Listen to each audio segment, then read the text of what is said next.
ciidamo uu horkacayo wasiirka amniga maamulka Jubbaland wasiir Janan oo galay magaalada Beled Xawo ee gobolka Gedo dagaal qaraari oo halkaasi ka dhacay iyo dawladda federaalka Soomaaliya oo war qoraal ka soo saartay dagaalkaasi macluumaad iyo warar la xiriira dagaalkaasi ku daawo barnaamij wareedkeena qodobada kale aad ku daawan doontaan daawadayaalna waxa ka qayb noqon doona banaanbaxyo gilgile magaalada caasimadda ee Muqdisho oo looga soo horjeedo madaxweynaha maalmo qura talada dalka uga harsan tahay farmaajo oo dhacay maxay tahay sababta ay Gedo xudunta ugu noqotay khilaafka doorashada waa warbixin aad ku dhex maqli doontaan barnaamij wareedkeena qodobadaas faahfaahintooda ayaa daawadayaal goordhow daawan doontaan balse marka hore muuqaalkan laag saaro la wadaaga saxaabtaada si aan u helno saaxiibo fara badan sida adiga oo kale waad ku mahadsan tahay daawashada muuqaalkan aad daawanayso fadlan janaalkeena subscribe inoo saar si aan u helno saaxiibo fara badan oo ka faa'iida macluumaadka tiraha fara badan oo aynu halkan soo gelino saacad waliba markaana daawadayaal ku soo dhawaada qodobadii aad maqasheen oo intaasi ka sii faahfaahsan waxaana ku bilaabayaa dawladda Soomaaliya ayaa sheegtay in jabhad falaaga isla markaana dawladda Kenya ay hubeysay ay u soo talawday xuduudka Soomaaliya ayna weerar ku qaaday gobolka Gedo war saxaafadeed ay soo saartay dawladda Soomaaliya ayaa lagu sheegay in ciidamada dawladda Soomaaliya ay iska difaaceen weerarkaasi oo ay ku tilmaamtay dawladdu inuu yahay mid sharci darro dhanka maamulka Jubbaland madaxweyne ku-xigeenka koowaad Maxamuud Sayid Aadan ayaa wuxuu sheegay in ciidamadooda weerarka lagu soo qaaday kadibna ay iska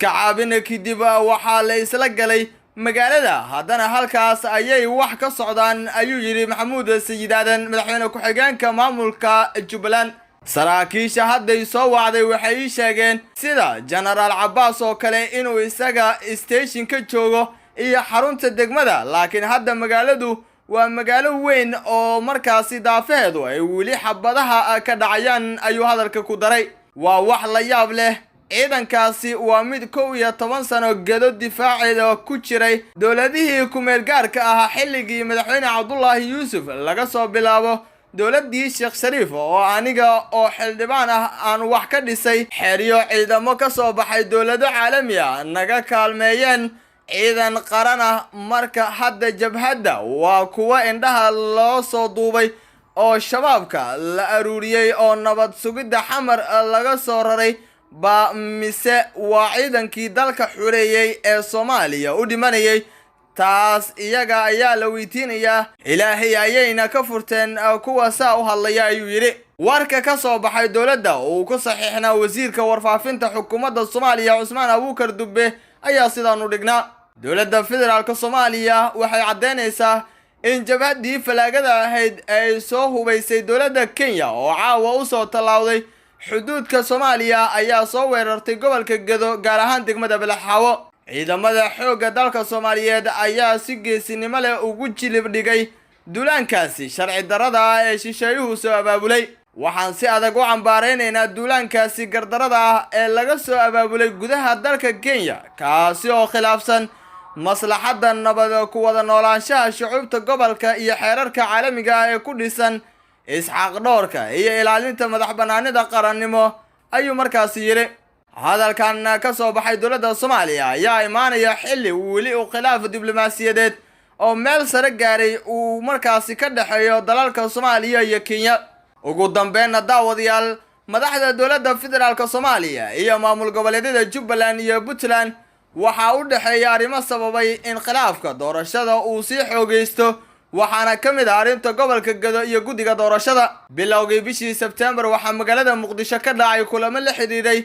isla arrintaasi kadib ciidamo in muddo isku hor fadhiya magaalada Beled Xawo oo dawladda ay geysay ciidamo kulamadii madaxda maamul goboleedyada iyo madaxweyne Farmaajo ay arrintaasi hareysay waxayna markaasi ku dhawaatay in ay caqabad ku noqoto heshiis laga gaaro sidii doorasho dalka ay uga dhici lahayd ujeedada waxay tahay sidii ay markaasi mowqif midaysan uga gaadhi lahaayeen arrimaha doorashada oo muranka xoogani ka taagan yahay laakiin arrinta Gedo ayaa hareysay shirarkii Muqdisho hadda mar kale ayay Gedo xudun u noqotay khilaafka la xiriira arrimaha doorashada Soomaaliya kadib markii madaxweynaha Jubbaland uu sheegay in ay doonayaan in gobolkaasi lagu soo celiyo gacanta maamulkiisa annaga ayaa xaq u leh inaan doorashada qabanno. dowladda federaalka ahna waxa ay xaq u leedahay waxay ku qoran yihiin warqadaha aan soo saarnay. meesha aan ku qaban karno ayayna ku qabsoomi doontaa. inta ka horeysana waxaan filayaa in deegaanada ay gacanta maamulka dib ugu soo noqon doonaan, ayuu yidhi madaxweynaha maamulka Jubbaland Axmed Maxamed Islaam Axmed Madoobe. balse dowladda federaalka Soomaaliya ayaa u muuqatay in arrintaasi aysan aqbalin, waxayna ku adkeysanaysaa in ciidamada dowladda aanan laga saarin gobolka, taas oo ah mid uu Axmed Madoobe dalbaday. bishii Agoosto waxaa magaalada Dhuusamareeb heshiis ugu gaadhay madaxweynaha federaalka Maxamed Cabdullaahi Farmaajo iyo madaxda saddexda maamul goboleed ee kala Galmudug, Hirshabelle, Koonfur Galbeed iyo gudoomiyaha gobolka Banaadir. Axmed Madoobe iyo Siciid Cabdullaahi Deni oo kulankaasi ka maqnaa waxay dhaliilsanayeen sidii ay wax u socdeen iyo arrimo la xiriiray maamulka Gedo. labadaasi hogaamiyay Siciid Cabdullaahi Deni iyo Axmed Maxamed Islaam Axmed Madoobe ayaa kulankii dambe ee Muqdisho ka qayb galay, waxayna qayb ka ahaayeen heshiiskii ku saabsanaa in doorasho dadbani la qabto iyo sida loo qabanayo. hadda mid ka mid ah qodobada ugu waaweyn ee saldhigga u ah ismaandhaafka hareeyay qabashada doorashada waqtigeeda gabaabsiga yahay waa cidda maamulaysa doorashada gobolka Gedo iyo guddiga la isku maandhaafay ee doorashada heer federaal. gobolka Gedo ayaa u muuqda inuu xudun u noqday khilaafka u dhaxeeya maamul goboleedyada Jubbaland iyo dowladda federaalka ee Soomaaliya. mas'uuliyiinta Jubbaland waxay ku andacoonayaan in 5 degmo oo ka mid ah gobolkaasi